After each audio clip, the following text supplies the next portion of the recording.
Hare Krishna devotees, welcome to Shloka Day. Today's Shloka is Shloka number 19 of chapter 15. Yo mam evam asammudhaha Yo mam evam asamudaha janati purushottamam janati purushottamam sasarvavid bhajati mam sasarvavid bhajati mam sarvabhavena bharata. sarvabhavena bharata. Bhagavad meaning, translation and purport by His Divine Grace, Srila A.C. Bhaktivedanta Swami Prabhupada, Srila Prabhupada ki Jai. Yaha, Yaha, anyone who, anyone who, mam, mam, me, me, evam, evam, thus, tas, asammudhaha, asamudaha, without a doubt, without a doubt, janati, janati, knows, knows, purusha uttamam, Purusha Uttama, the Supreme Personality of Godhead. the Supreme Personality of Godhead. Saha, Saha, he, he, sarvavit, Sarvavit, the knower of everything, the knower of everything. bhajati, Bhajati, renders devotional service. renders devotional service. Mam, Mam, unto me, unto me, sarva bhavena, Sarva Bhavena, in all respects, in all respects. Bharata, Bharata, O son of Bharata. O son of Bharata. Translation: whoever knows me Translation: whoever knows me as the Supreme Personality of Godhead, as the Supreme Personality of Godhead, without doubting, without doubting, is the knower of everything. is the knower of everything. He therefore engages himself He therefore engages himself in full devotional service to me, in full devotional service to me, O son of Bharata. O son of Bharata. So Prabhupada writes, first we will look at the last two shlokas of this particular chapter. In essence, after talking about the Vedanta and transmigration and the upside down banyan tree, Krishna concludes this particular chapter by saying that to know Krishna, anybody who knows Krishna knows everything. That's the essence of this particular shloka. Next two shlokas. Prabhupada writes, there are many philosophical speculations about the constitutional position of the living entities and the supreme absolute truth. Now, in this verse, the Supreme Personality of Godhead clearly explains that anyone who knows Lord Krishna to be the Supreme Person is actually the knower of everything. So, Bhagavad Gita repeatedly talks about the supremacy of Bhakti Yoga over all other yogas. Bhagavad Gita repeatedly talks about the completeness of Bhagavan in comparison to Paramatma and Brahman feature. The imperfect knower goes on simply speculating about the absolute truth. But the perfect knower, without wasting his valuable time, engages directly in Krishna consciousness, the devotional service of the Supreme Lord. Throughout the whole of Bhagavad Gita, this fact is being stressed at every step. And still, there are so many stubborn commentators on Bhagavad Gita who consider the supreme absolute truth and the living entities to be one and the same. How so? One is they believe that the Jivatma, because they are under the control of Maya, they don't recognize that they are also Brahman. And when they recognize it, they just merge into the supreme Brahman. So that means they are not able to explain how the supreme Brahman became one small Brahman in the first place. If Brahman is supreme, how did that Brahman get fragmented into smaller parts? And how did that Brahman come under the control of Maya? That they are not able to explain. Vedic knowledge is called Shruti, learning by oral reception. One should actually receive the Vedic message from authorities like Krishna and his representatives. Here, Krishna distinguishes everything very nicely, and one should hear from this source. Simply to hear like the hogs is not sufficient. One must be able to understand from the authorities. It is not that one should simply speculate academically. One should submissively hear from Bhagavad Gita that these living entities are always subordinate to the Supreme Personality of Godhead. The challenge with the belief that when the Jivatma recognizes that they are Brahman and you merge with the Supreme Brahman, the challenge with that is that you lose your individuality. That means you didn't exist as an individual to begin with. So, anyone who is able to understand this according to the Supreme Personality of Godhead, Sri Krishna, knows the purpose of the Vedas. No one else knows the purpose of the Vedas. The word bhajati is very significant. In many places, the word bhajati is expressed in relationship with the service of the Supreme Lord. If a person is engaged in full Krishna consciousness, in the devotional service of the Supreme, it is to be understood that he has understood all the Vedic knowledge. In the Vaishnava Parampara, it is said that if one is engaged in the devotional service of Krishna, then there is no need for any other spiritual process for understanding the supreme absolute truth. He has already come to that point because he is engaged in the devotional service of the Lord. He has ended all preliminary processes of understanding. But if anyone, after speculating for hundreds of thousands of lives, does not come to the point that Krishna is the Supreme Personality of Godhead, and that one has to surrender there, all his speculation for so many years and lives is a useless waste of time. So, what does Prabhupada mean and what do the Acharyas mean?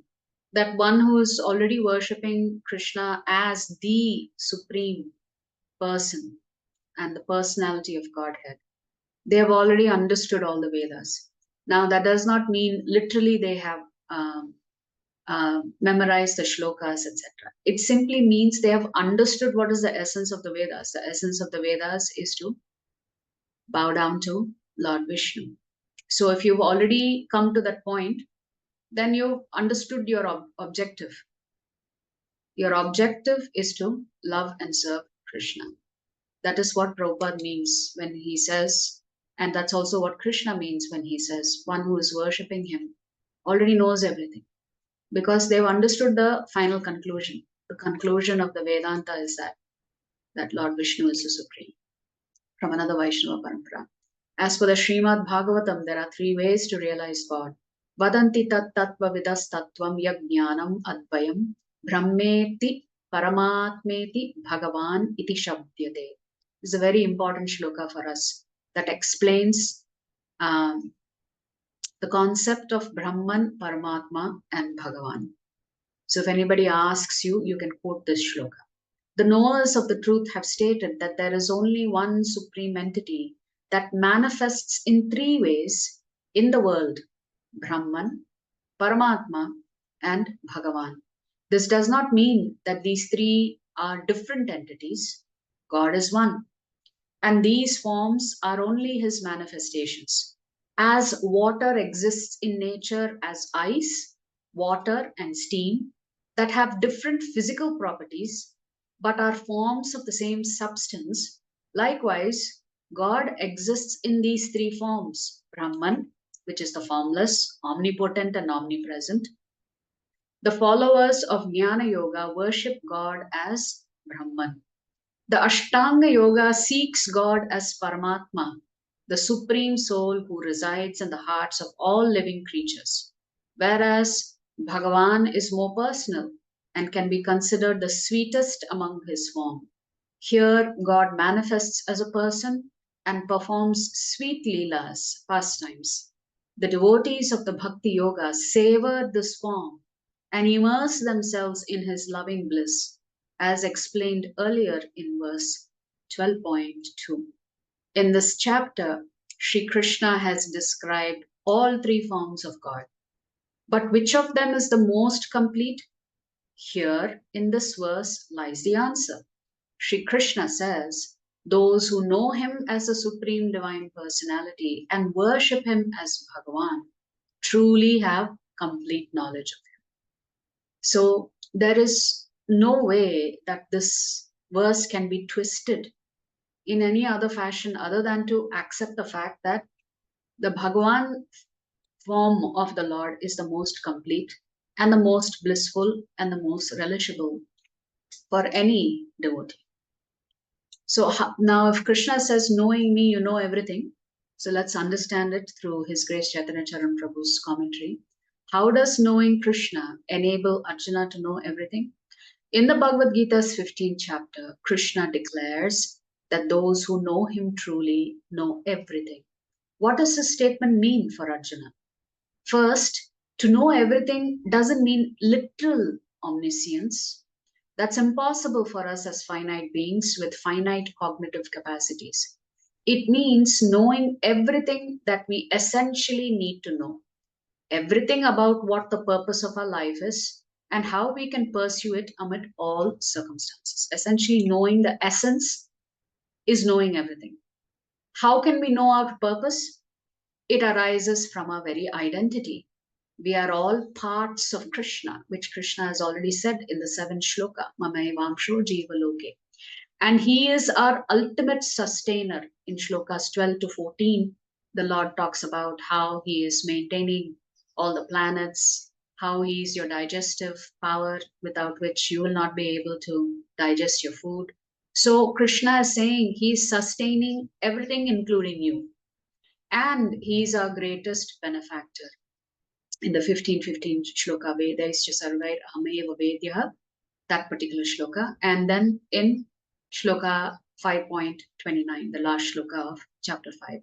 As parts of the one who is supremely benevolent, our highest purpose is to harmonize with his will, thereby finding the deepest satisfaction internally and making the greatest contribution externally. So two things happen. When we align our will with the supreme will, we feel deep satisfaction and bliss, and therefore our contributions, even on the material platform, will be significant.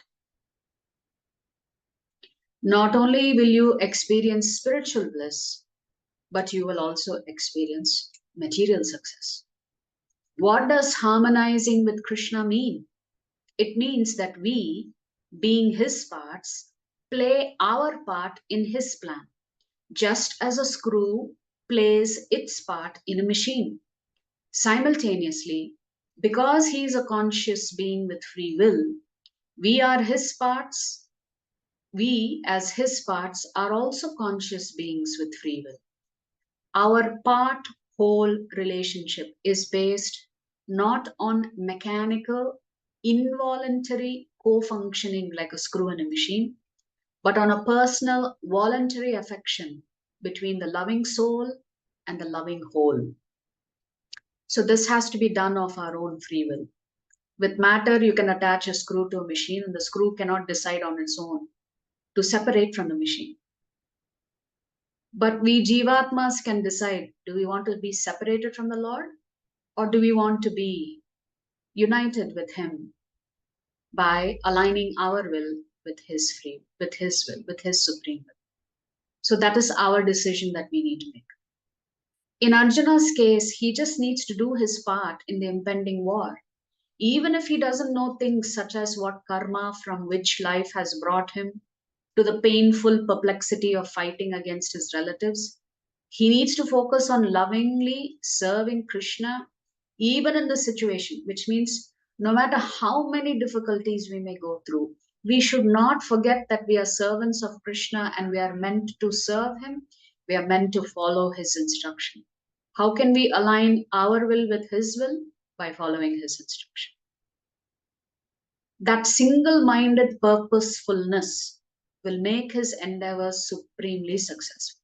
So we need to be single minded that Krishna is our supreme Lord and we should worship him every day, serve him every day, and learn to have a closer relationship with him such that the intimacy between you and Krishna increases. So that should be our single minded goal in life. And if that is your single minded goal, everything else will be successful. When we know Krishna truly, we realize that our essential purpose is to lovingly harmonize with Him, and we resolve to always stay true to that purpose. So, this one sentence is so important. First thing is, our will should be aligned with the Supreme Will. That is called harmonization. That is called unity. Here, unity doesn't mean you become one with the Lord. Here, unity means the Lord has a purpose for you and you fulfill that purpose. And you will never ever stray away from this purpose. This is very important for us to understand. This is actually the essence of Bhakti Yoga. It's to love and serve the Lord of our own free will. We shouldn't be forced. Yes, sometimes acharyas will come and say, do this and don't do that. We have to follow those instructions also. But ultimately, these instructions are for our own benefit. So that's why Krishna is saying, anybody who knows him as Bhagavan, they know everything. And because they know everything, they know that their only duty is to engage in Bhakti Yoga for his pleasure. If you like our videos, please subscribe to our channel and turn on the bell notification. If you'd like to join our classes every day, please check the details in the description section of this video. We look forward to serving you.